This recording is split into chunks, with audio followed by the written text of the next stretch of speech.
Misalul mir'a wal ulum wal haqaiq misaluha misalus suwar. Ilmu pengetahuan dan hakikat seperti gambar yang memantul di dalam cermin.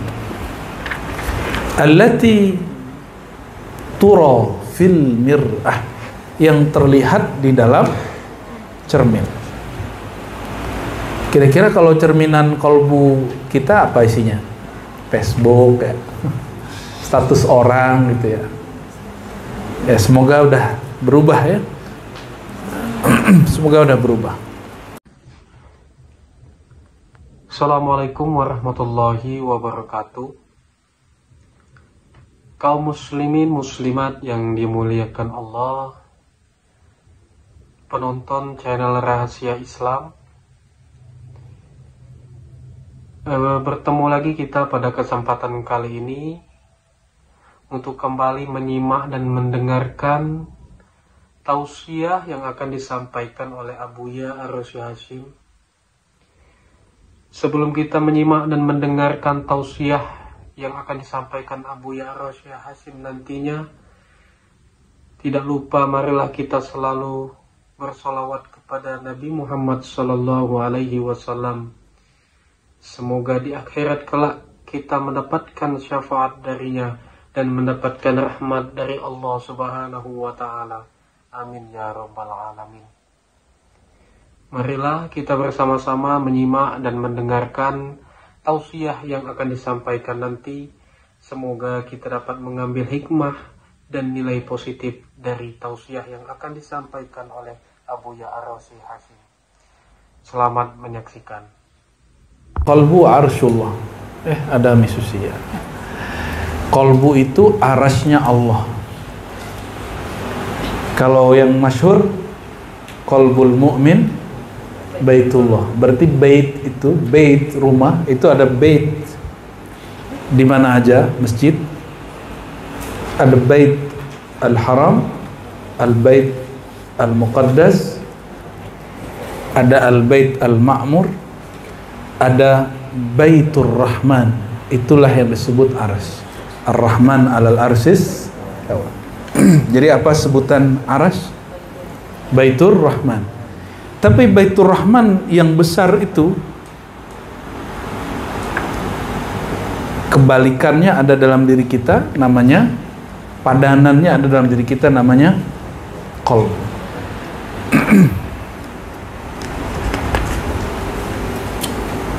Jadi itu bukan ajaran kebatinan, itu betul-betul ajaran para imam-imam kita yang ahlus sunnah wal jamaah ya. Sekarang kita masuk kepada faslus tsani bayan mathalul qalbi bil idafah ila al ulum khassah. Perumpamaan qalbu berdasarkan hubungannya dengan ilmu-ilmu secara khusus ya. Ilmu-ilmu yang lain maksudnya.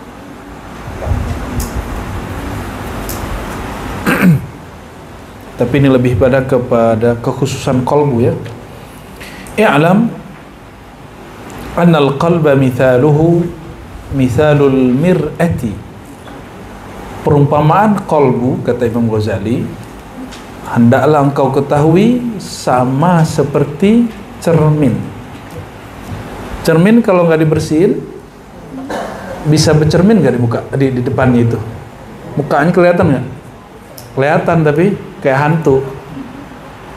Jadi kenapa orang takut bertasawuf? Karena dia emang takut sama dirinya sendiri. Dirinya itu udah jadi hantu. Nanti ditakut-takutin, ntar kamu jadi gila gitu. Nah, jadi gila beneran. Karena dia nggak pernah masuk ke dalam dirinya dengan cara yang benar.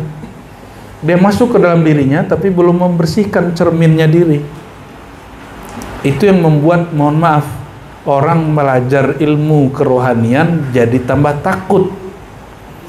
Yang tepat itu yang tadi kita belajar di kitab Asy-Syifa, Nabi SAW, karena beliau masuk ke dalam dirinya, jadi beliau itu nggak pernah takut. Gimana? Takut kalau lihat pohon tua?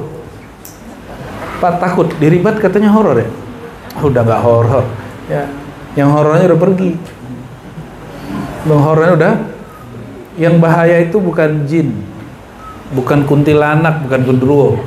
Yang bahaya itu manusia yang kesusupan setan, itu yang bahaya. Jadi nggak usah takut lagi sama jin. Jin itu takut sama kita kok. Kalau nggak percaya nanti cobain aja ya. Serius. Jin itu gertak-gertakan mati kalah dia. Tapi kalau setan sudah mengalir dalam tubuh, baru itu yang berbahaya. Misal mir'a wal ulum wal haqaiq misaluha misal suwar. Ilmu pengetahuan dan hakikat seperti gambar yang memantul di dalam cermin. Allati tura fil mir'ah, yang terlihat di dalam cermin. Kira-kira kalau cerminan kolbu kita apa isinya? Facebook ya. Status orang gitu ya. Ya semoga udah berubah ya. Semoga udah berubah. Nggak dilarang kok main Facebook, tapi ntar coba lihat Facebooknya isinya apa. Isinya apa di dalam itu yang keluar. Nggak mungkin beda di dalam beda di luar. Di dalam itu kotor ya, suka ngata-ngatain orang, ngotor-ngotorin orang di situ. Wal mir'atu syai' wal haqa'iqu fi anfusiha syai'. Tapi tolong dibedakan, kaca itu atau cermin itu cermin, sedangkan gambar yang terlihat di dalamnya itu beda dengan cermin. Maksudnya apa? Kalau orang melihat dalam gambaran kolbunya Rasulullah, dia bukan Rasulullah. Kalau dia melihat di dalam cermin kolbunya Allah, bukan berarti Allah di dalam dia. Coba kita kalau masuk lihat di cermin, kita masuk cermin nggak? Ya. Terus kenapa ada orang ngomong ngapain lagi sholat? Kan Allah sudah di dalam. Kapan Allah masuk ke dalam? Kita aja nggak pernah masuk ke dalam itu, apalagi Allah. Itu cuma kelihatan aja, bukan berarti dia masuk di dalam. Ya. Wal husul fil mir'ati syai' fahiya salasatu asya'.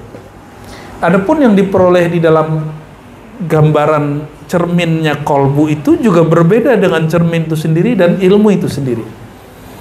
Fal ilmu misalul husul fil mir'ah, maka ilmu adalah sesuatu yang diperoleh, yang muncul di dalam gambaran cerminan hati, sedangkan hati itu adalah cerminnya. Wal haqa'iq fi anfusiha syai'un tsalik.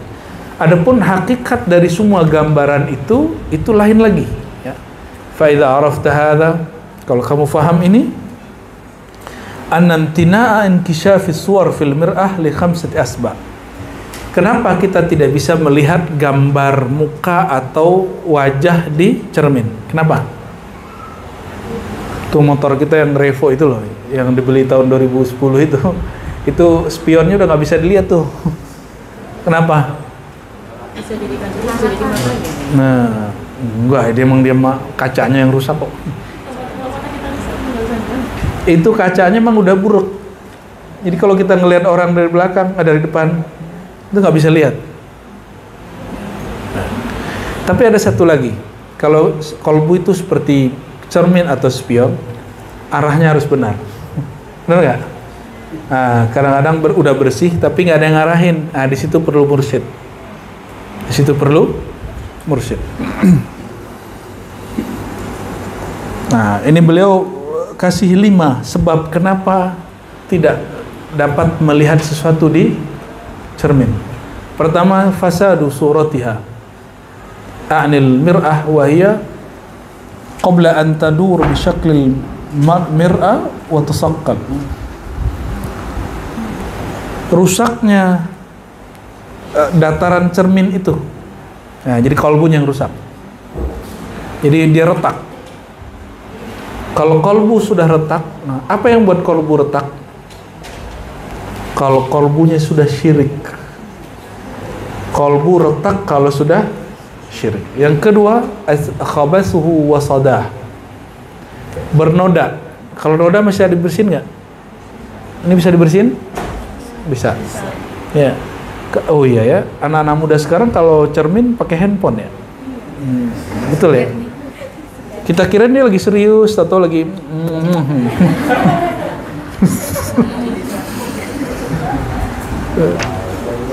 lagi serius tuh.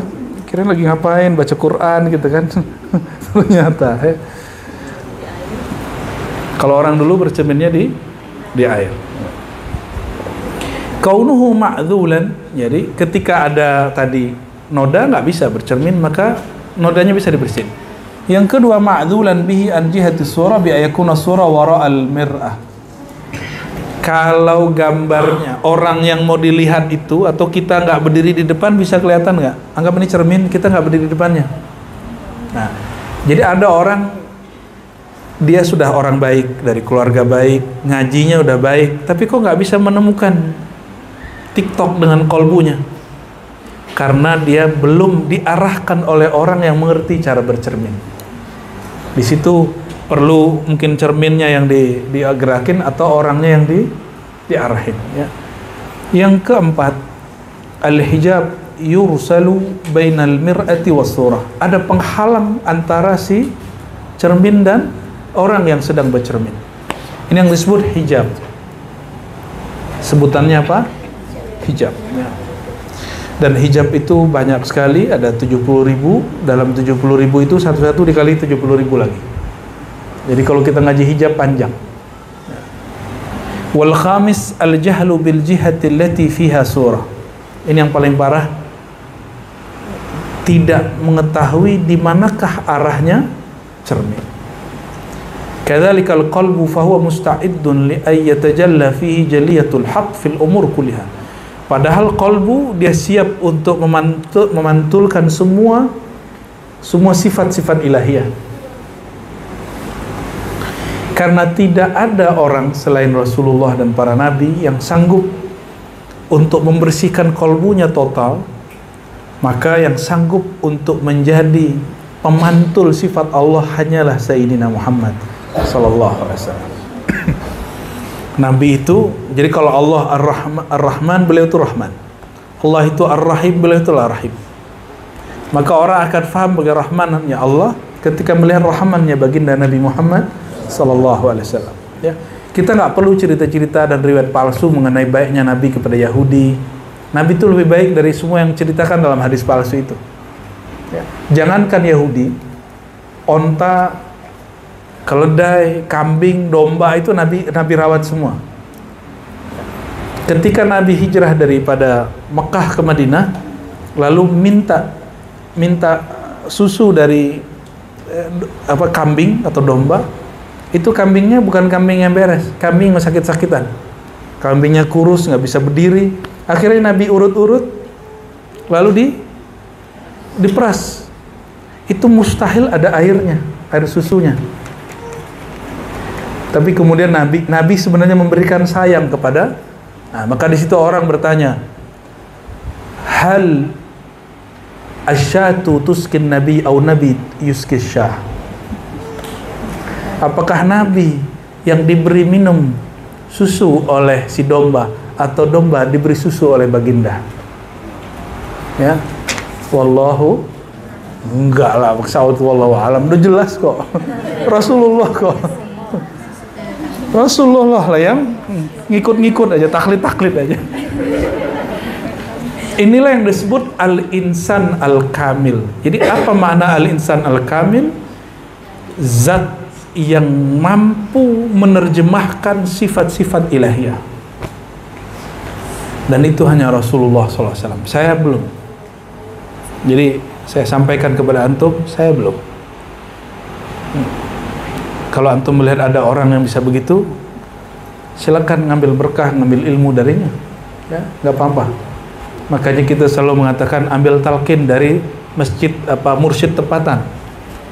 Kita nggak pernah mengatakan ayo talqin sini, ayo ini lagi obral talqin nih, nggak ada pernah begitu ya. Kita justru senang kalau majelis-majelis thariqat, majelis-majelis tasawuf, majelis zikir itu hidup di mana-mana. Ya, masalah dia nggak senang sama kita itu urusan dia. Ya. Wa innama hulaluhu li ajli hadhil asbab al-khamsah. Jadi terhalangnya dia itu karena 5 sebab ini. Awwaluhan nuqsan fi dzatil qalb. Yang pertama, kolbunya masih belum dewasa, kasabi wal majnun, seperti anak kecil atau yang orang gila. Bukan majzub ya, majzub itu lain lagi. Majzub itu orang yang ketutup akalnya oleh cintanya, itu disebut majzub. Itu sebabnya kita tidak pernah mengolok-olok majzub, walaupun kita dia olok-olok orang. Saya dikirimin orang video, ada orang gila lewat terus bilang walinya Ar-Razi. Ya kita senyum-senyum aja ya. Alhamdulillah. Gak paham dia, gak bisa bedain orang majnun sama orang majzub. Itu tandanya emang kolbunya kurang, mau gimana lagi? Antum diejek sama orang yang kolbunya begitu ya nggak usah tersinggung, kan nggak level, ya kan? Athani liqaduratil ma'asi wal khabath alladhi tarakama 'ala al-qalbi min kasrati syahawat wa ilayhi al-isyara bi qawlihi sallallahu alaihi wasallam man qarafa dhanban faraqahu aqlun lam ya'ud ilayhi abada. Tapi ini hadisnya tidak sampai derajat sahih, bahkan hasan pun tidak, ini dhaif ya. Ini maknanya sahih. Maknanya sahih. Kenapa kolbu terhalang? Karena jadi belenggu-belenggu kolbu itu tadi apa? Dia tidak sempurna sehingga seperti anak kecil. Itu sebabnya anak kecil itu suka halu, ngelihat aneh-aneh.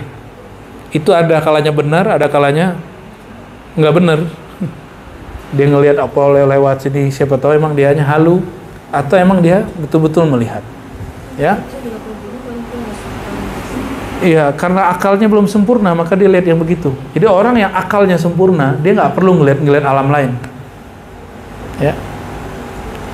Dia nggak perlu melihat alam bawah, yang perlu dia alam atas. Kalau alam atas boleh, nggak apa-apa. Alam bawah ngapain dilihatin? Jadi alam bawah itu ya alam jin, alam syaitan, alam hewan, alam tumbuhan, alam bumi. Kita nggak perlu. Itu bukan jalan menuju Allah. Walaupun perlu juga tahu bagi orang yang memerlukannya. Ya, jadi dalam pengajian kita nggak keren orang yang bisa ngeliat jin. Antum nggak keren, nggak usah cerita ke aneh, nggak usah cerita ke guru-guru. Itu nggak perlu. Ya. Tapi kalau alam sana baru boleh cerita kepada orang yang berhak. Dan ciri-ciri orang dapat kabar baik, ketika dia mimpi dia nggak GR, tapi cuma cukup berbahagia. Kenapa? Karena kalimatnya ar-ru'ya al-salihah itu disebut mubasyarat. Lam tabqa minal mubasyarat illa ar-ru'ya salihah. Jadi kita nggak GR-GR amat dengan pengalaman batin itu, karena dia cuma sebatas mubasyarat, kabar gembira. Hatta ketemu Rasulullah SAW itu kabar gembira. Itu hanya kabar gembira. Jadi yang kedua, kaduratul ma'asi wal khabath, ya.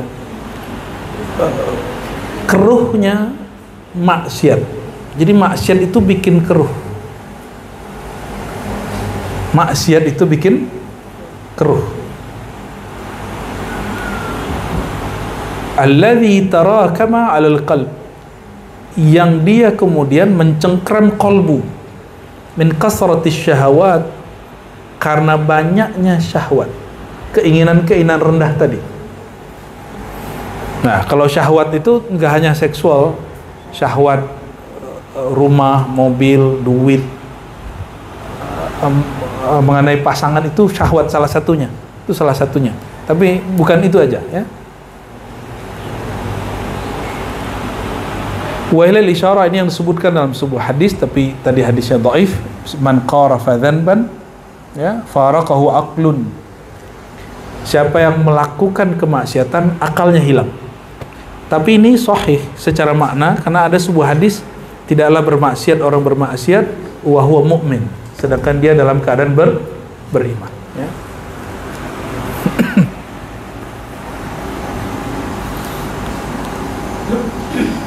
Idh ghayatuhu ayusaqqal qalbu bihasanatin yatba'uha. Karena sebenarnya tujuannya adalah untuk membersihkan kolbu dengan kebaikan, untuk mengiringi suatu keburukan, ya. Walau kanatil hasanatu duna dzanbi lazada isyraqul qalb. Jadi kolbu kita rusak nih, keruh. Maka dia mesti disiram dengan amalan yang baik, yang jernih, lebih banyak dari kekeruhan itu. Baru dia bening lagi.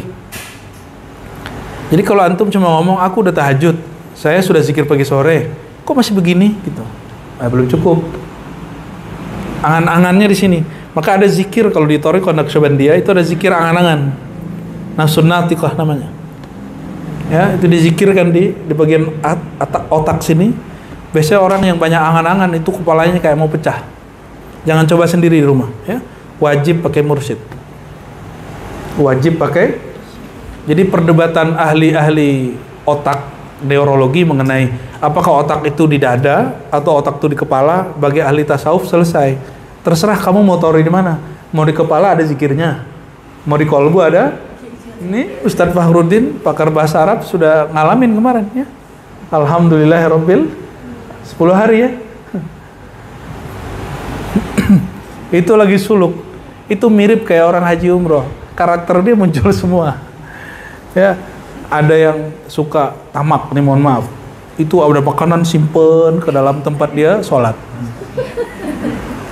Loh, orang makanan dibawa ke tempat khalwat ya. Itu karakter lama yang sudah biasa dilakukan kalau ada makanan disimpan di kulkas sampai busuk.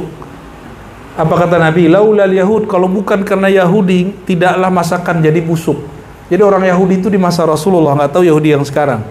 Mereka lebih senang makanannya busuk daripada dibagi. Mau begitu? Yahudi ente. Itu karakter keluar semua. Ya kita kalau mendengar itu kita ketawa aja ya. Ya. Kenapa? Ya begini. Karena orang suluk itu emang lagi dibersihin. Jadi kalau orang tanya, orang suluk kok jorok-jorok ya? Nah, itu mungkin tempat suluk lain, tempat suluk kita enggak ya. Alhamdulillah ya. Kok orang suluk tuh emosian ya? Kok mereka rebut-rebutan kipas angin ya itu ya? Ada yang begitu tuh. Ya, urusan kipas anginnya rame. Masya Allah. Urusan semut lewat aja rame. Tapi nggak apa-apa, guru nggak akan marah, guru senyum ngeliat yang begituan. Ya Allah, ya mungkin orang ini terlalu higienis sebelumnya, ya. Terlalu rempong, bukan rempang ya. Itu gimana caranya? Maka salah satu teknik dalam Thariqah Naqsyabandiyah, begitu juga di Syaziliyah, begitu juga di Qadiriyah, sama ini hampir sama semua. Tumpah ruahkan kalimatullah ke dalam kolbu sampai keruhnya kolbu itu berubah menjadi nama Allah. Masih mau ngundur-ngundur suluk? Udahlah ya, ntar Ramadan kita suluk ya. Siapa tahu sebelum Ramadan bisa suluk lagi. Ya, cuma tempatnya belum jadi. Insya Allah ya. Nggak usah lama-lama. Idealnya kan 40 hari. Nggak bisa 10 hari. Kalau nggak kita buat program 7 hari. Nggak bisa kita buat program 5 hari. Kalau nggak ya 3 hari. Kalau nggak semalam. Kalau nggak ente aneh sholatin. Itu udah jalan di Jumat. Hah? Program Jumat Ya Jumat itu kan baru setengah malam. Seperempat doang dari jam 9 sampai jam 12. Gitu aja udah belagu. Belum seberapa itu ya. Tapi lumayan. Lumayan ya. Makanya saya jarang datang. Kenapa? Saya pengen tahu nih, antum ini zikirnya beneran nggak nih? Karena orang yang pengen latihan zikrullah itu dimulai. Ya, kesemutan nggak kakinya kalau Jumat malam itu? Awal-awal ya? Iya. Berarti emang harus dilatih. Bayangin, masih muda udah begitu. Gimana kalau udah tua? Jadi orang yang sudah tua itu akan lebih capek. Gampang capeknya daripada anak muda. Itu sebabnya soleh jangan nunggu tua, bertorekot jangan nunggu tua. Riyadhah mujahadah mumpung masih kuat nih badan, kita riyadhah dari sekarang.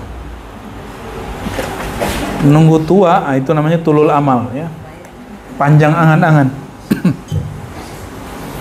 Yang berikut, ayyakuna ma'dhulan lahu an jihatil haqiqatil matlubah فيكون وجهه إلى ترتيب الطاعات وينبغي أن يكون كما قال الخليل إني وجهت وجهي للذي فطر السماوات. أن يكون معذولا له, bahwasannya dia ma'zul, ya, ma'zul, terjauhkan, ya, dari arah yang semestinya dituntut ketika dia berjalan menuju Allah. Banyak orang sedang ingin tobat hijrah, tapi justru yang terjadi ketika dia hijrah, dia salah jalan, masuk ke komunitas hijrah yang isinya justru sibuk dengan aib kelompok lain.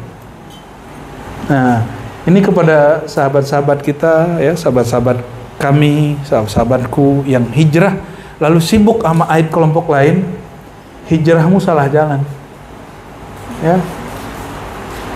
Ini tidak sesuai dengan surat yang ada di Al-An'am itu, wajjahtu wajhiya lilladzi fataras samawati. Jadi ciri-ciri hijrah yang benar, semakin masuk ke jalan itu, semakin kolbu itu tambah jinak dalam nama Allah, tambah terarah kepada Allah, bukan sibuk nyari kesalahan orang lain. Ngaji tauhid, ngafir-ngafirin orang, memusyrik-musyrikan orang, membidah-bidahkan orang, itu nggak masuk. Ngaji tauhid yang benar, kamu sibuk dengan batinmu, bahwa ternyata dalam diri kita masih ada syirik khafi, ya. Kenapa jingkrang? Supaya disebut bermanhaj apa gitu. Kalau udah masuk tarekat, kenapa pakai tasbih? Supaya disebut sufi. Pakai P. Suka. Kenapa pakai sarung? Nah, biar disebut aswaja. Lah nggak ada urusannya. Itu riya semua, itu khafi semua. Ada orang yang nggak kena saat beramal, tapi kenanya setelah beramal. Ya, itu terjadi. Coba, lagi suluk kejadian nggak? Dikerjain sama si fulan, selesai zikir, ente nih ganggu aja, aneh nih baru mau selesai 70.000. Nah, baru mau selesai 70, ya. Akhirnya kesebut juga tuh angka. Itu sum'ah. Jangan sebut angka, ya. Kalau ahli hadis itu riyaknya kadang-kadang nyebut guru. Dulu tahun sekian saya khataman ini, ingin nunjukin ke orang, aneh loh khatam gitu. Tapi kita kalau dengerin orang begitu jangan suuzon. Kita katakan, keren ya, gitu aja. Ini riya, pembahasan bukan nyalahin orang, tapi nyalahin. Jadi kalau ada kajian bab riya, bukan untuk menyalahkan orang lain, tapi dia untuk meneropong diri sendiri, ya. Ini kebayang orang nih, pas bahas riya orang lagi kebayang. Ar-rabi' al-hijab wa dhalika an yakuna fi sirri qalbihi syahwatun aw fasadu aqidatin sabaqa fi as-sabi wa baqiya atharuha. Ada hijab penghalang, tirai yang ada dalam kolbu dia, hatinya, mungkin syahwah. Kalau di kolbu syahwat apa? Syahwat khafiyah. Syahwat apa? Syahwat tersembunyi. Misalnya nih, pakai kopiah hitam, biar disebut apa? Ya, Ustadz Nusantara, gitu. Buya, kenapa pakai hitam, Buya? Jenggot, kenapa jenggot? Ustadz Sunnah. Kebersit nih begitu. Ya sudah, selesai. Antum bawa siwak, bawa tasbih, tapi kemudian ingin disebut orang, walaupun cuma sedikit di hati, ingin terlihat oleh orang walaupun cuma sedikit di hati, itu hijab. Itu yang bikin zikir tadi nggak enak. Zikir udah begitu turunnya, nggak enak juga, coba. Ampun sudah ya. Jadi kenapa? Karena di dalamnya itu ada belenggu. Yang paling bahaya fasadu aqidatin, rusaknya mindset, rusaknya akidah.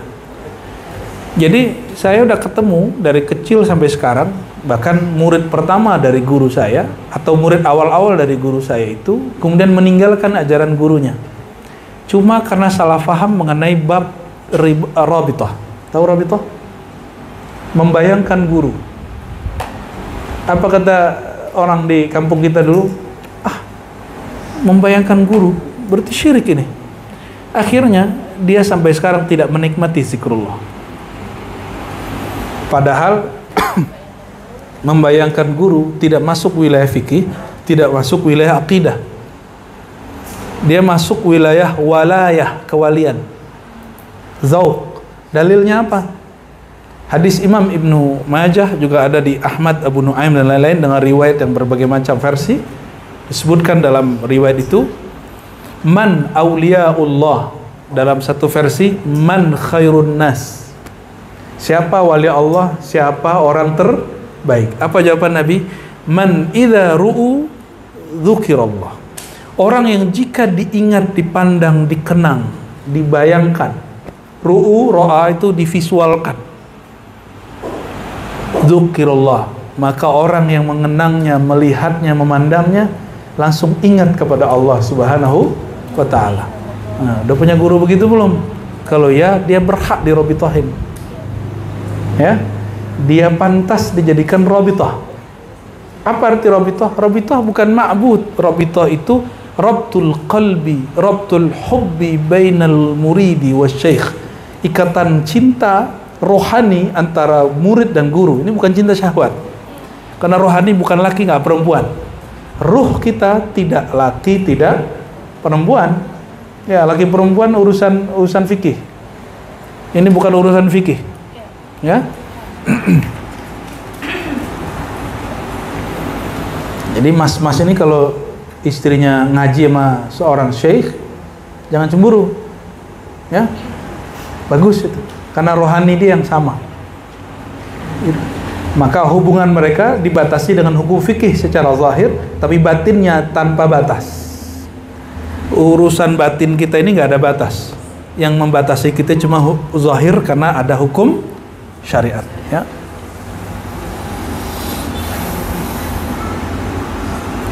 Fasadu aqidatin, ya. Rusaknya mindset, rusaknya keyakinan. Ini yang akan membuat seseorang terhijab kalbunya untuk menikmati nama-nama Allah Subhanahu wa ta'ala. Tadi yang kita baca nama Allah bukan? Allahu, Allah, Ahad, Ya Latif. Nama Allah bukan? Ya. Tapi karena ada pemikiran, zikirhu bid'ah. Nah, itu fasadu aqidah. Ya. Pemahaman yang keliru. Pemahaman yang keliru. Itu menghalangi orang untuk menikmati. Al-khamis al-jahlu bil jihrati alladhi minha yutlabu fa innahu yanbaghi an yakuna lahu imanun kulliyun bima lam yahsul lahu wa huwa al-imanu bil ghaib.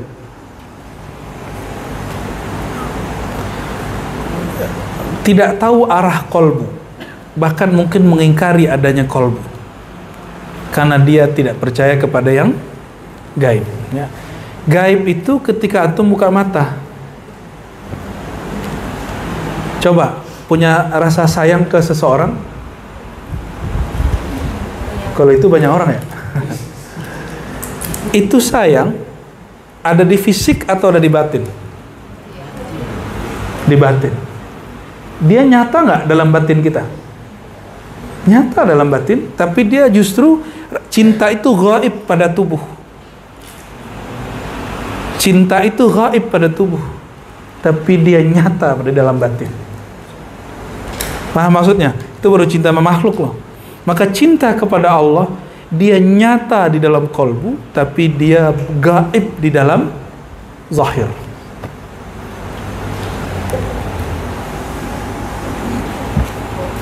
Benci sama, riya sama. Jadi bagian-bagian batin itu dia betul-betul tersembunyi dari yang zahir, tapi bagi ahli kolbu dia nyata. Makanya beberapa ahli kolbu itu merasakan kolbu orang lain itu sama kayak melihat fisik orang. Sama kayak melihat, bukan sama persis, tapi kayak melihat. Ya. Wa ma lam yakun hadzal iman kaifa yumkinu ayatluba ma lam ya'lam ayutlaba ma la ya'lam wujudahu wal ghaflah mania. Nah, orang seperti ini apa yang mau dituntut kepadanya? Disuruh zikir kolbu, apa yang dizikirkan? Ya. Inilah yang terjadi pada orang yang soleh tapi tidak mau berguru. Akhirnya dia zikir-zikir sendiri, capek-capek sendiri. Ya, banyak hari ini yang cuma nyoba zikir sendiri, benar nggak? Nggak terarah. Tidak terarah. Coba ngerasain zikir kolbu, nggak ditalkin, bingung caranya. Benar nggak?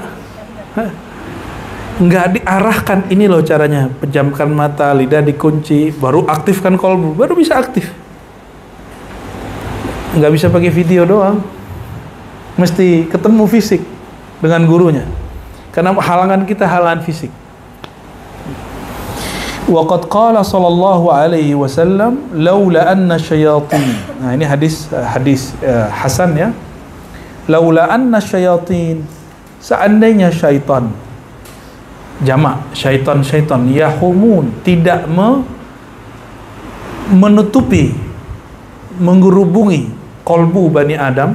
Ini Bani Adam atau Bani Iblis atau Bani Kirdun, Bani Hayawan, Bani apa nih? Bani Adam. Karena syaitan itu menutupi kolbu kita, maka kita tidak bisa melihat seperti melihatnya Sayyidina Adam aras. Sayyidina Adam itu waktu melihat ke atas itu kelihatan tulisan la ilaha illallah Muhammadur. Iblis yang zikir 18.000 tahun nggak bisa ngelihat. Apa yang salah di iblis? Ternyata wiridan sendiri nggak cukup. Iblis itu nggak mau berguru. Awal doang dia diajarin sama Jibril, lalu kemudian berguru sendiri. Ya. Dia merasa lebih hebat daripada para malaikat, apalagi Nabi Adam alaihissalam. Jadi kalau ada terbersit sedikit saja, saya ini merasa lebih alim dari antum yang hadir, atau lebih mulia di sisi Allah, saya itu iblis. Tapi bertubuh manusia. Nauzubillah min, sama antum juga sama. Terbersit nggak sedikit lebih suci dari orang? Fa anta syaitan, kamu setan tapi dari jenis manusia. Ya, nauzubillah min dzalik. Ya. Seandainya syaitan tidak menghubungi menutupi kolbu, la nazaru malakutas samawat, mereka akan melihat kerajaan langit. Di langit isinya apa? Bukan bintang. Bintang tuh mata yang lihat. Di langit itu isinya malaikat, tasbih malaikat. Maka orang yang rohaninya naik ke langit, kalau turun pasti bawa zikir. Sama, saya pulang dari Palembang bawa pempek. Ya, saya pulang dari Kalimantan Selatan bawa cincin. Saya pulang dari Batam bawa apa kemarin ya? Ya, bawa sesuatu lah, ada di bawain. Pulang dari Tuban, kampungnya istri, kampungnya Umi, bawanya apa? Bawanya petis. Kayak gitu. Kita kalau habis dari mana, pulang pasti bawa oleh-oleh. Kekasih-kekasih Allah, jika rohaninya bersafar ke langit, tubuhnya masih di bumi, tapi rohaninya langit. Jika dia turun, dia bawa oleh-oleh langit. Oleh-oleh langit isinya apa tadi? Zikir, azkar. Tapi kalau dia naik ke atas langit, di atasnya langit, mulai masuk ke bab takdir, itu ma'rifatul maqadir, maka dia akan bawa kabar langit. Dia naik lagi ke atas Sidratul Muntaha. Sidratul Muntaha itu ilmu asal muasal. Ilmu, jadi nama kita ada semua di situ. Takdir kita dari awal sampai akhir, tapi terus lagi puncaknya ada rof di atasnya ada arsy Allah, ya, kursi di daerah situ juga tadi ya. Maka ketika orang turun, dia pasti bawa pengetahuan, karena yang diundang masuk ke arsy Allah cuma kekasihnya yang tidak menyekutukannya sedikitpun, hatta tidak memandang dirinya ada. Makanya antum kalau lihat ya, para ahlullah itu sampai kepada maqam yang disebut Nabi, ala ma khalallahu batila, hadis Bukhari. Ketahuilah segala sesuatu selain Allah batil, sia-sia. Yang hakiki hanyalah Allah semata. Sampai pada maqam ini baru diundang ke arasnya. Nah, jadi kalau masih ada keakuan, ya, ngurusin majelis keakuan, ngurusin thariqat keakuan, berumah tangga keakuan, itu nggak akan diundang ke sana. Ke langit aja enggak. Ke langit masih lah dikit-dikit. Ketika ada istighfar naik tuh. Jadi istighfar itu pintu pertama. Dah, nggak boleh diterusin ya, situ aja.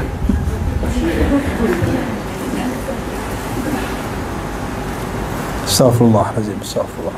Wa qala sallallahu alaihi wasallam, kullu mauludin yuladu ala al-fitrah walakin abawahu yahawidanihi wa yunassiranihi wa yumajjisanihi. Ini hadis sahih ya. Setiap yang terlahir, dia terlahir alal fitrah, dalam fitrahnya. Maka sebenarnya fitrah dengan zakat fitrah lain. Yang benar itu zakat fitr, tapi dalam kitab fikih sebagian tertulis zakat fitrah. Yang sahih secara ilmu hadis dan ilmu fikih apa? Zakatul fitr. Ya, zakatul fitr. Dalilnya hadis Bukhari Muslim, farada Rasulullah SAW sadaqatal fitri. Fitr, bukan sadaqatal fitrati. Ya. Nah, apa arti fitrah? Fitrah itu al-hal az-zati fi bani Adam. Hal dasar yang ada pada manusia, bahwa manusia itu adalah cerminan daripada sifat-sifat Allah, bukan sifat Allah, tapi cerminan sifat Allah, ya Allah itu sendiri, tapi cerminannya, pantulannya itu bukanlah Allah. Yang ada dalam cermin kita enggak, bukan, itu cuma gambar kita. Oke. Lakin abawahu, tapi ayahandanya lah, orang tuanya lah, komunitasnya lah yang membuat dia Yahudi, Nasrani atau Majusi.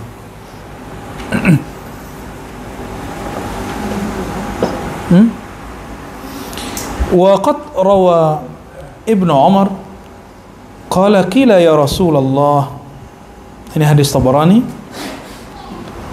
aina Allah fil ard. Ada loh sahabat yang nanya begini. Ini hobinya Buya Asfi nih. Ya. Aina Allah fil ard. Pertanyaannya aneh.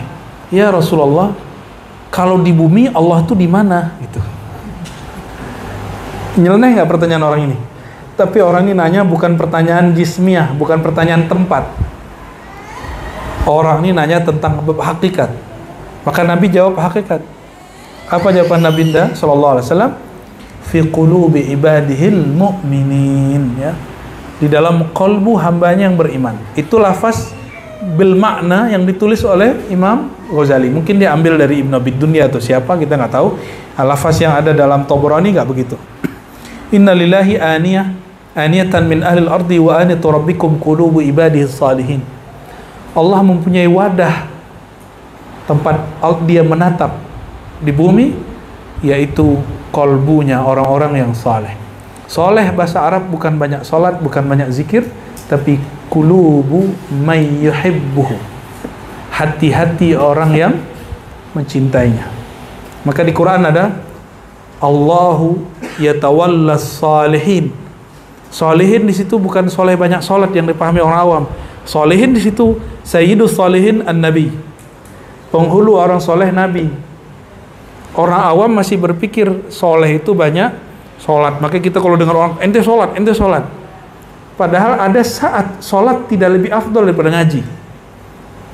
Maka Imam Ahmad ditanya oleh anaknya Abdullah Ahmad bin Hanbal, murid Imam Syafi'i, lebih afdal mana? Sholat semalaman, at-tahajjud bil laili, atau kitabatul ilm, atau nyalin ilmu atau ngaji, belajar. Apa jawaban beliau? Kitabatul ilm, kamu belajar. Nah, majelis begini sebentar lagi kita hidupin lagi. Jam 12 mulai sampai jam 3. Gak tahu kapan. Ya, insya mungkin di surau juga kali. Di sini mungkin pakai bahasa Arab kalau di sini. Ya, khusus bil Arabiyah. Di sini.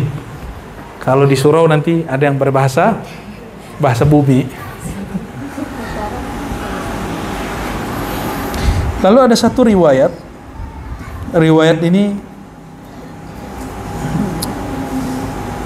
juga tidak sampai derajat sahih, cuma beberapa ulama kita menggunakannya sebagai dalil untuk bukan istidlal tapi lil ibrah. Lam tasa'ni ardi wala samai. Langit dan bumi tidak mampu menampung tatapanku. Wasi'ani qalbu abdil mu'min al-layyin al-wadda'. Yang mampu menampung itu hanya qalbu hambaku yang mukmin, yang mana yang lembut, al-wadda, yang mampu menampung rahasia-rahasiaku, yang mampu menerima titipanku. Nah, teman-teman, kita kalau titip sama orang, kita bilang, ini rahasia ya, jangan kasih tahu orang. Terus dia buka, masih mau nggak besok titip ke dia? Nah, makanya orang kayak saya ini berbahaya. Karena banyak ngomong, banyak ngajar kan. Untungnya nggak banyak ngomongnya pas di majelis. Di luar majelis nggak banyak-banyak amat sih. Kalau kita menceritakan semua rahasia yang kita dapat, maka Allah nggak mau lagi ngasih rahasia baru. Itu sebabnya tidak boleh semua rahasia dikalamkan, ya.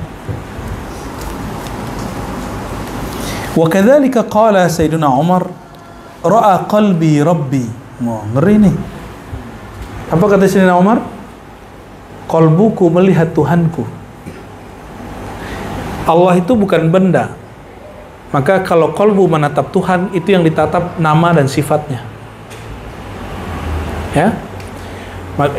Baru faham apa maksud Ibnu Arabi ketika Ibnu Arabi memandang ada yang gagah-gagah, yang cantik-cantik, yang indah-indah, apa katanya? Ra'aitu qalbi fi jamalihi, fi jamalihi, fi jamaliha, fi jamalihinna. Aku melihat keindahan Allah pada objek yang indah itu. Tapi sama teman kita dulu, ini dalil pornografi katanya. Itu nggak benar. Itu namanya memperkosa teks Ibnu Arabi. Ibnu Arabi nggak begitu. Ibnu Arabi tidak pernah menjadikan itu alat untuk membenarkan maksiat. Jadi teman-teman, kita kalau maksiat aja, nggak usah bawa-bawa hakikat. Ya, antum maksiat bilang ini maksiat, nggak usah bilang ini ane lagi hal, nggak usah. Ane lagi majzub akhi, nggak usah. Ya. Fa innahu kana zaqiyya qalbi.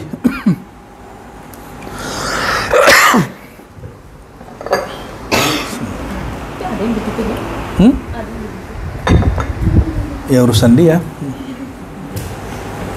Fa innahu kana zakiyya qalbi. Kenapa Sayyidina Umar memandang Allah dalam kalbunya?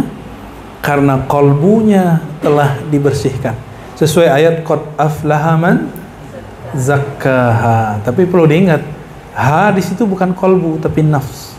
Maka hijabun qalbi an-nafs. Yang menghalangi kalbu memandang Allah itu an-nafs. An-nafs itu bukan maksiat, bukan apa-apa. An-nafs itu keakuanmu. Ya.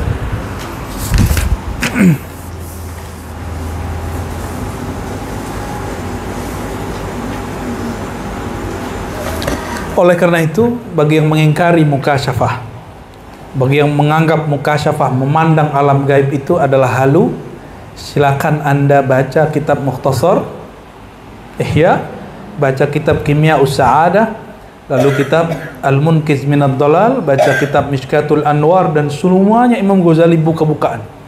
Mana yang pantas dibuka? Bahwa orang ketika sudah jernih kolbunya, ya jangankan alam gaib, Allah pun kelihatan. Sifat Allah pun nyata.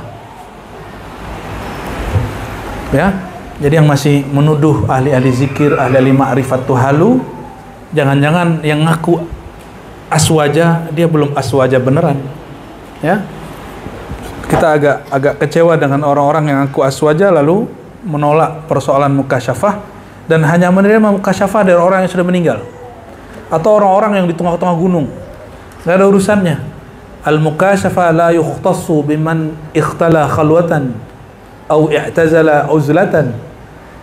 Mukasyafah bukan khusus buat orang yang uzlah di gunung-gunung. Enggak.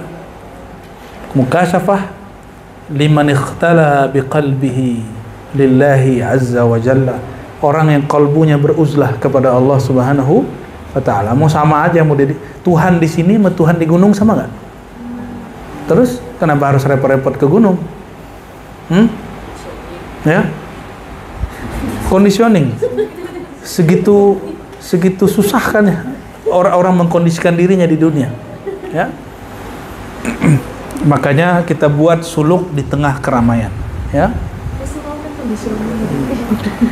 Wa 'alam anna qabulul haqqi lahu thalath darajat. Allah menerima qalbu itu ada 3 derajat. Satu al-qabul bis-sama' fi awalil fitrah. Mendengar dengan mendengar dia langsung terima. Fi awal fitrah, sejak awal fitrah, wa yumkin fi khata', tapi bisa jadi salah. Nah, ini yang disebut taklid orang awam. Biasa orang awam ngomong ini, kok ajarannya begini ya? Kayaknya dari kecil nggak pernah diajarin begini deh. Nah, itu orang awam tuh selamatnya sampai di situ aja. Mau selama-lamanya awam? Mau selamanya awam? Ya, nggak usah ngaji. Atsani yasma' kalama man yatlubuhu mathalan min dakhil fayastadillu bihi anna dzalika ar-rajul matlub.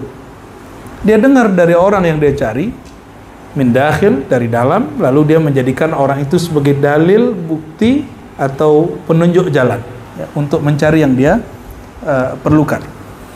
Yang ketiga, ayadkhul bait fayushahiduhu wa yu'ayinuhu. Ini kalimat analog semua. Dia langsung masuk dan dia langsung menyaksikan.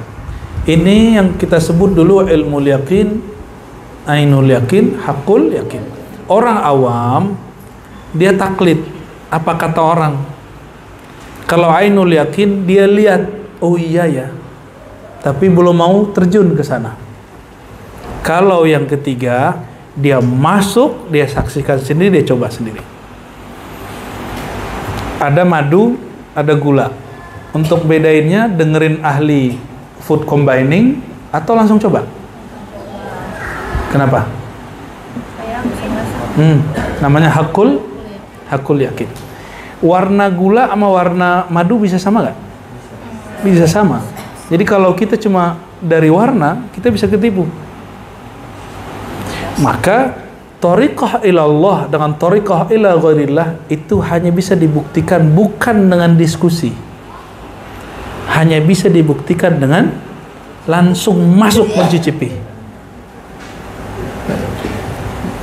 Muskil?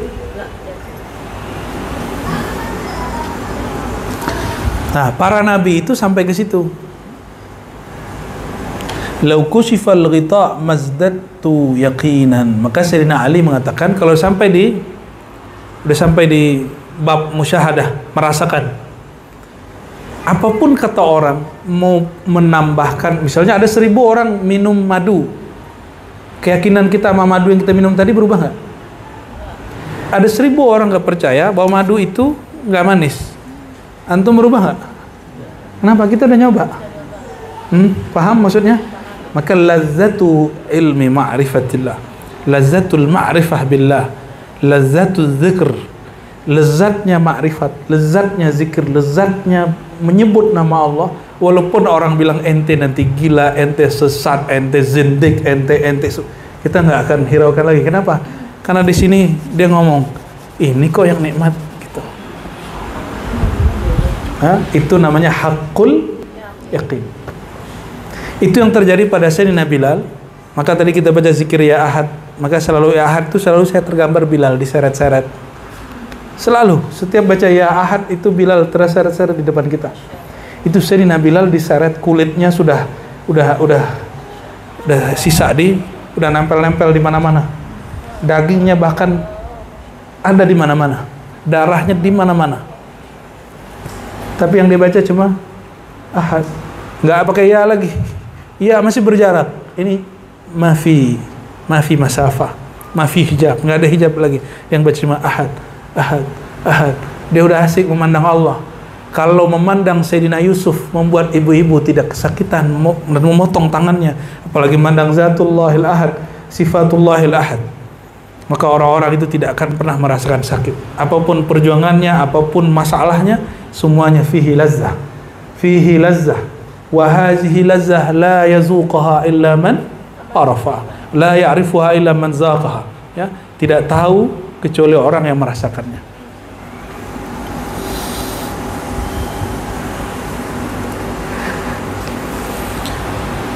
Inilah yang disebut imanu Ali, imanu Sayyidina Ali. Apa kata Sayyidina Ali?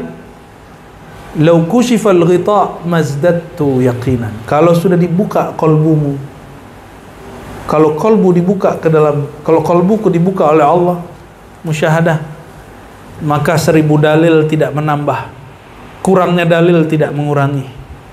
Maka orang memandang Nabi itu menunjukkan sisi manusiawinya, dia nggak kemudian syak kepada Rasulullah, nggak ragu kepada Rasulullah. Nabi menunjukkan mujizatnya, dia nggak biasa aja, Rasulullah kok gitu. Ya. Nah, kalau orang awam, kalau kayak antum ini kebanyakan masih begitu. Kalau kelihatan ustadznya sholat, wah ini kayaknya ustadz aneh nih ya. Ustadznya baik, wah kayaknya ustadz aneh nih. Tapi giliran nanti dia diuji dengan sesuatu, mulai syak. Karena belum musyahadatul ayan.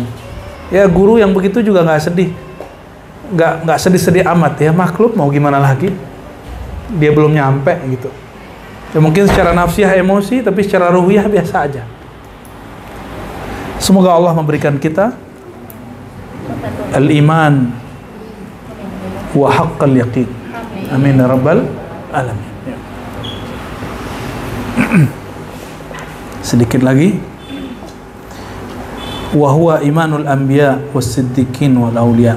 Yang ketiga inilah imannya para nabi, para siddiqin, para wali. Adakah masa bumi 1 detik tapi nggak ada walinya? Ada nggak? Mesti ada. Maka kita sedih jika ada ulama wali meninggal, tapi nggak usah terlalu sedih berkepanjangan. Allah itu tidak akan pernah membiarkan bumi tanpa walinya, karena bumi dunia ini tidak pernah ditatap Allah. Maka cara Allah jaga, Allah tataplah qalbu wali yang tinggal di dunia. Ya, udah tenang aja dulu ya. Kiamat mah dekat, anna wasa'ah kahatain. Ya, dekat itu di kolbu. Mungkin di pikiran masih panjang. Orang mati aja merasanya masih jauh, benar nggak? Nah, antar aja kalau mau dekat mati, rasanya mati itu masih jauh. Apalagi kiamat. Apalagi Imam Mahdi. Ya. Wa inna ma masalum tina'il kafir wal sabi wal majnun ala idrakil haqaiq. Nah, ini nggak perlu kita baca, teman-teman. Sudah sama dengan yang saya sebutkan tadi.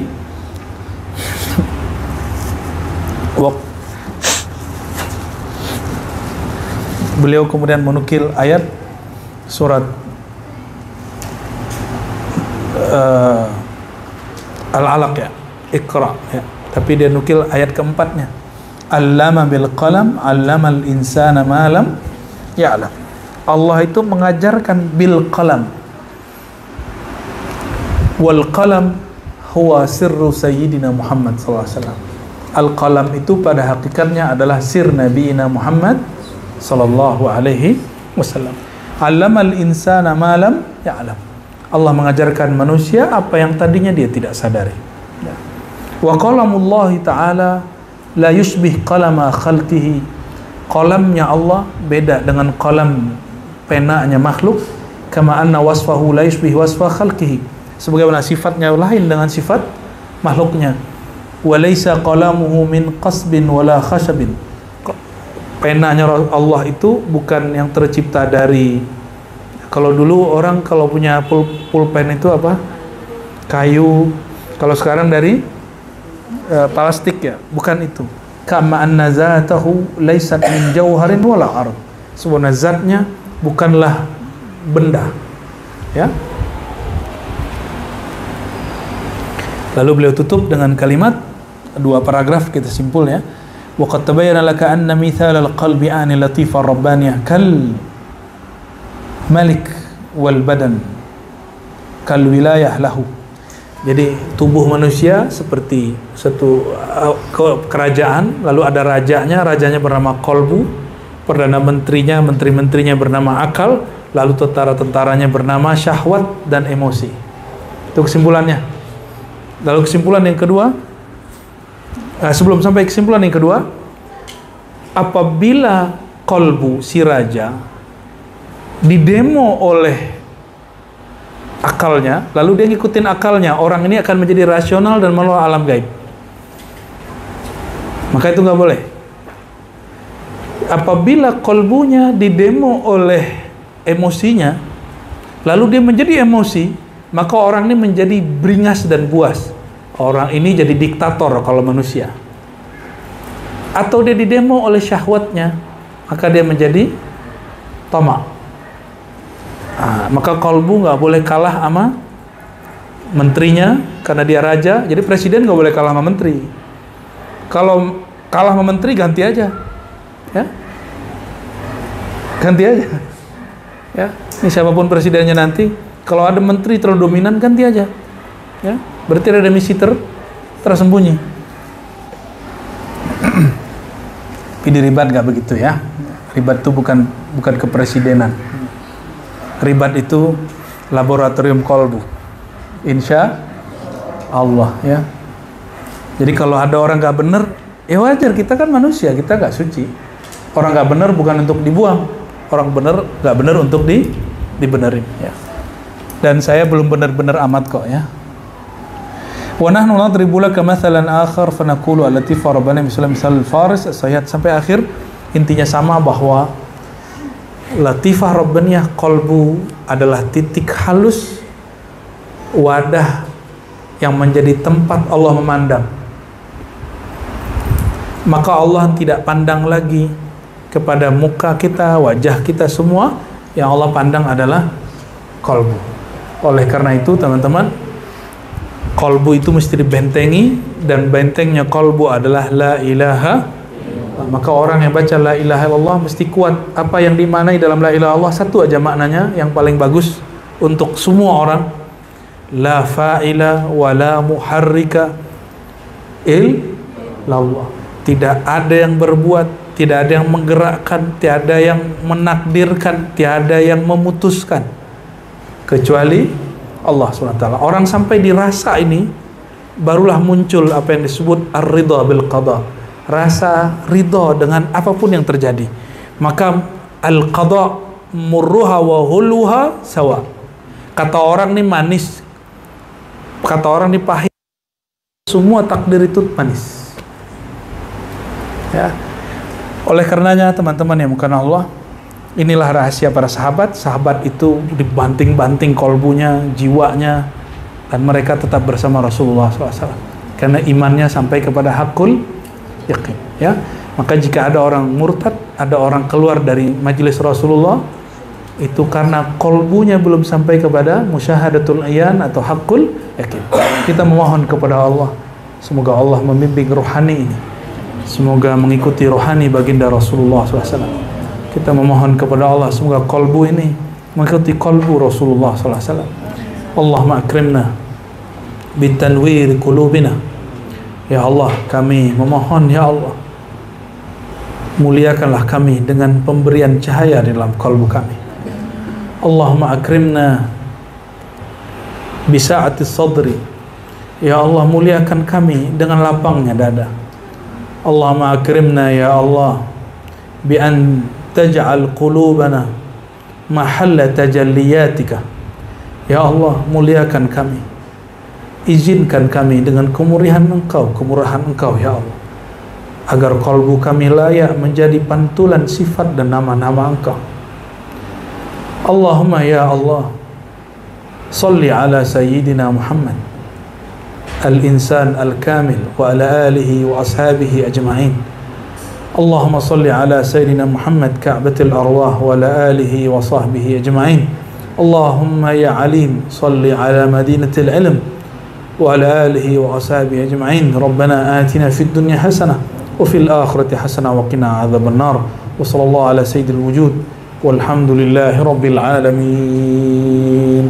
Sallallahu rabbuna ala an-nuril mubin Ahmad al-Mustafa sayyidil mursalin wa ala alihi wa sahbihi ajma'in.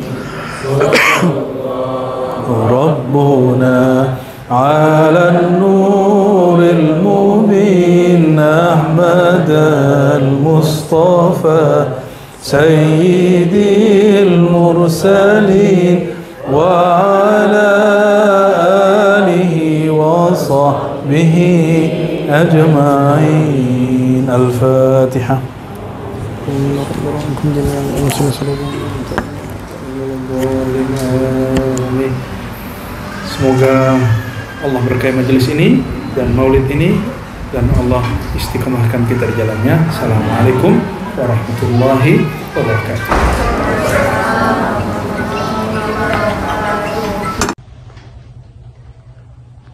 Baiklah, telah kita saksikan tadi secara bersama-sama tausiah yang telah disampaikan oleh Abu Ya'ra Syekh Hasim. Semoga bagi kita yang mendengarkan dan bagi Abu Ya'ra Syekh Hasim yang menyampaikan sama-sama mendapatkan pahala dari Allah Subhanahu wa taala. Semoga apa yang telah kita dengarkan dan kita simak bersama-sama tadi dapat menambah ilmu pengetahuan kita dan semakin mendekatkan diri kita kepada Allah Subhanahu wa taala. Amin ya rabbal alamin. Dari tausiah yang telah disampaikan oleh Abu Ya'ra Syekh Hasim tadi dapat kita ambil kesimpulan dan juga ilmunya bahwasanya jangan sampai kita terlena oleh kenikmatan dunia hingga sampai meninggalkan kewajiban kita dan meninggalkan perintah dari Allah Subhanahu wa taala. Marilah kita selalu bersama-sama menjaga diri kita agar tidak terlena terhadap kenikmatan dunia dan selalu berusaha untuk mendekatkan diri kita kepada Allah Subhanahu wa taala. Semoga kita termasuk umatnya yang selalu mendapatkan syafaat dari Rasulullah Sallallahu Alaihi Wasallam dan juga selalu mendapatkan hidayah serta rahmat dari Allah Subhanahu Wa Taala. Semoga apa yang telah kita dengarkan tadi dapat menjadi ilmu dan juga bermanfaat bagi kehidupan kita, dan tentunya semakin mendekatkan diri kita kepada Allah Subhanahu Wa Taala. Sekali lagi kami ucapkan terima kasih yang sebesar-besarnya bagi penonton yang telah mensupport channel Rahasia Islam ini dengan mensubscribe, like, dan share. Karena dengan bantuan dan support penonton sekalian, kami semakin bersemangat untuk selalu menyebarkan konten-konten yang insya Allah akan memberikan ilmu serta manfaat bagi kita semua. Sekali lagi kami mohon apabila konten kami memberikan manfaat dan juga ilmu serta nilai-nilai positif, mohon bantuannya untuk subscribe, like, dan share, karena dengan melakukannya kita sama-sama telah menyebarkan kebaikan untuk sesama umat manusia.